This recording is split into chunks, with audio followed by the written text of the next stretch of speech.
გამარჯობა. ისტორია, რომლის შესახებაც დღეს უნდა მოგითხროთ, 20-იან წლებში დაიწყო, 90-იანებში გაგრძელდა და სულ ცოტა ხნის წინ დასრულდა. 93 წელს მე დამიკავშირდა ახალგაზრდა ისტორიკოსი ოთარ მაისურაძე, რომელმაც მომცნო, რომ მის მიერ აღმოჩენილი არის გიორგი ბოჭორიძის გამოჩენილი ქართველი ისტორიკოსის და ეთნოგრაფის 30-იან წლებში რეპრესირებულის ხელნაწერები, რომელშიც აღწერილი არის სალაშქროს მთის მიწისქვეშა დასახლება. სალაშქროს მთა მდებარეობს ადიგენის რაიონში, სამცხეში,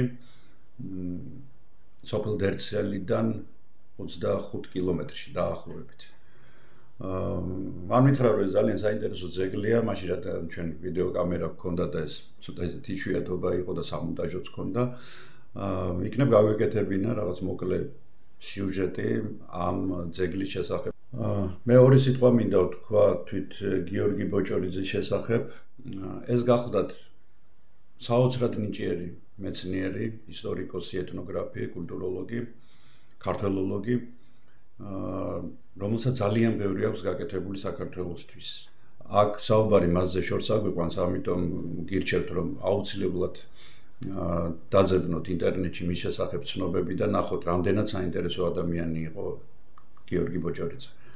ერთს დავამატებ, რომ მისი ბედი, ისევე როგორც ძალიან ბევრი კარგი მეცნიერის ბედი, საკმაოდ ტრაგიკული აღმოჩნდა.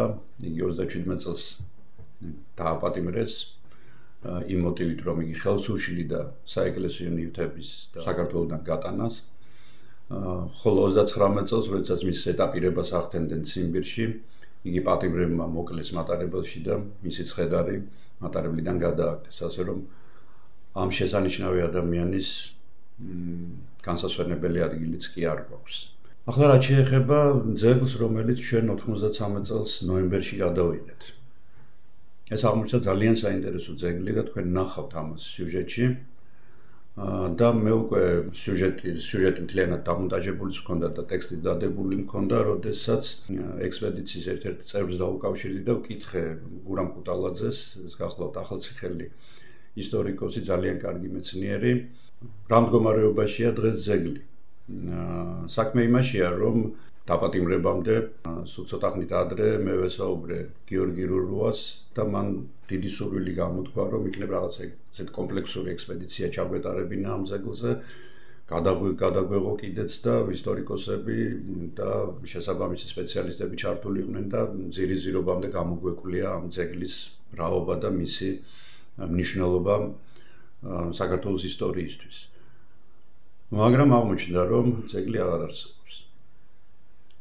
არ არსებობს რატომ? ძალიან სასაცილო თუ არა ტრაგიკული მიზეზის გამო. ადგილობრივი ლეგენდის მიხედვით, სადღაც ამ მიდამოებში დამარხული უნდა იყოს გამუსულმანებული მესხების, რომლებიც გადაასახლეს მოგეხსენებათ 40-იან წლებში, მათ მიერ შეგროვებული და შემდეგ გადანახული ოქრო. რატომღაც ადგილობრივებმა ჩათვალეს, რომ ეს ოქრო სწორედ ამ ძეგლზე ინახება და იგი ბულდოზერებით გადათხარეს.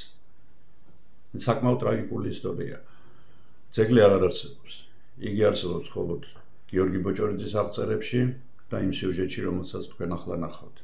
და კიდევ ერთი რამ მინდა დავამატო, ალბათ ამ ძეგლთან დაკავშირებით რაღაცა ტრაგიკული სიტუაციები ძალიან ბევრია. ჩვენი ექსპედიციის წევრი, სულის ჩამდგმელი ოთარ მაისურაძე, სწორედ ფილმის მონტაჟის პერიოდში მის ძმასთან ერთად დაიღუპა. მათ ჩაბნელებულ თბილისში მანქანა დაეჯახათ.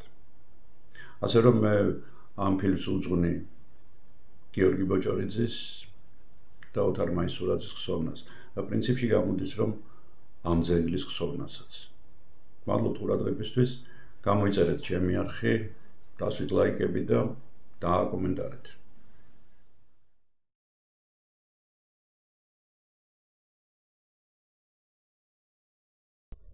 სოფელ დერცელიდან ჩრდილოეთით სალაშქროს მთისკენ მიმავალი ბილიკი მდინარე ღაღოს მიუყვება. დაახლოებით 23 კილომეტრის გავლის შემდეგ ჭილისხევის მარჯვენა სანაპიროზე ნამოსახლარს მივადგეთ.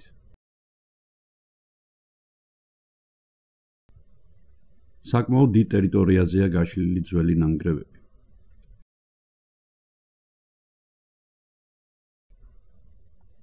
ერთი შეხედვით იგი უსისტემოდ დაყრილ ქვალოდნარს მოგვაგონებს და მხოლოდ ახლოს მისვლისას ვხედავთ, რომ ეს გიგანტური ლოდები ადამიანის ნახელავია. ძეგლი პირველად 30-იან წლებში რეპრესირებულმა ისტორიკოსმა გიორგი ბოჭორიძემ აღწერა. ნამოსახლარი საკმაოდ მასშტაბურია და რამდენიმე უბნისგან შედგება. უწესრიგოდ დახვეებულ ნანგრევთა შორის დაბალი ქვის კარი მოსჩანს. კარი ბაზალტის მთლიანი ფილისგან არის გამოჭრილი და ანჯამებით კარის დამჭერ ბაზალტის კარკაშია ჩასმული. კარს ათვალთვალო ნახრეთიც აქვს. ამ კარიდან უზარმაზარი თლილი ფილებით ნაშენებ ტალანში შევდივართ. მისი ფართობი დაახლოებით 20 კვადრატული მეტრია. ამ ოთახიდან მეორე, გაცილებით დიდი ზომის ოთახში ასევე ქვის კარის გავლით შევდივართ. მეორე ოთახი 30 კვადრატულ მეტრამდეა და საკმაოდ კარგადაა შემონახული. დიდი ზომის გადასახური ფილები მასიურ ბურჯებს ეყრდნობა. ბურჯები სვეტის ფორმისაა და მასსა და ფილას შორის წისქვილის ქვის ფორმის დიდი ზომის ქვებია ჩატანებული. კედლები დიდი ზომის კვადრებითაა ნაგები და ფილები ისეა ერთმანეთზე მორგებული, რომ დანის წვერსაც ვერ შეყოფში. არადა ქვათაწყობა მშრალადაა ნაგები. ანუ არსად ეტყობა კირის ან სხვა დუღაბის გამოყენების კვალი. ეს კი ძველი მშენებლების უნიკალური ტექნოლოგიების ფლობაზე მიგვანიშნებს. ოთახის ერთ-ერთ კუთხეში გვირაბის დასაწყისია, რომელიც ჩრდილოეთით მიემართება. ჩვენი ყოფნის დროს გვირაბი ჩამონგრეული დაგვხდა. გიორგი ბოჭორიძე კი თავის დღიურებში წერს, რომ გვირაბი ორ მკლავად იყოფა და ერთი მკლავი მდინარის ნაპირზე ჩადის. მდინარის მოპირდაპირე ნაპირზე ნასახლარის მეორე უბანია განლაგებული. სამწუხაროდ მდინარეზე გადასვლა ვერ შევძელით. შორიდან კი კარგად მოსჩანს უზარმაზარი ქვალოდებით დახერგილი მინდორი, რომელიც ასევე ბევრ საიდუმლოს ინახავს. ნასახლარის მშენებლები და ქვითხუროები კარგად ფლობდნენ ისეთი მყარი ვულკანური ქანის დამუშავების საიდუმლოს, როგორიცაა ბაზალტი. დიდი ზომის კვადრებს შორის კონსტრუქციის გასამაგრებლად შედარებით მცირე ზომის ფილებია დატანებული.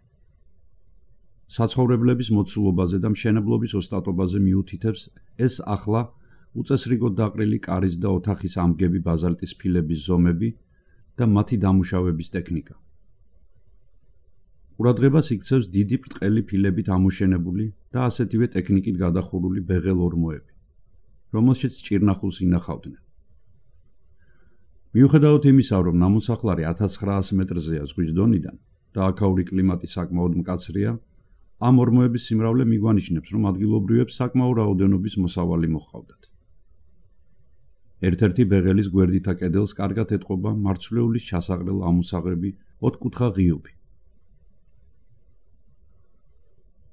ძეგლის ტერიტორიაზე სხვა რამდენიმე საცხოვრებელიც დავაფიქსირეთ, რომლებიც მეტნაკლებად კარგადაა შემონახული. ერთი ასეთი საცხოვრებელი თავისი არქიტექტურით სხვებისგან მკვეთრად განსხვავდება. მისი თაღოვანი შესასვლელი ოსტატურად გათლილი ბაზალტის ნახევარკალებისგან და მათ შუა მოთავსებული ტრაპეციის ფორმის ქვებისგანაა აგებული. ოთახი სხვა ნაგებობებისაგან განსხვავებით, სვეტების ნაცვლად დიდი ზომის კვადრებით ამოშენებულ მზით კედლებს ეყრდნობა. კედლების შემადგენელი ქვები ზედმიწევნით კოხტადაა გათლილი. ერთმანეთთან იდეალურადაა მორგებული და კონსტრუქციას დამატებით სიმყარეს ანიჭებს. ოთახებს შორის თაღოვანი კამარებია ამოყვანილი. კამარის ამგები ბაზალტის ქვები შემაკავშირებელი ხსნარის გარეშე უკვე საუკუნეებია უძლებენ მიწის სიმძიმეს და მრავალრიცხოვან მიწისძვრებს, რომლებიც ამ რეგიონისთვის ჩვეულებრივი მოვლენაა. მეორე ოთახიდან მესამეში, გაცილებით დიდ ოთახში გავდივართ.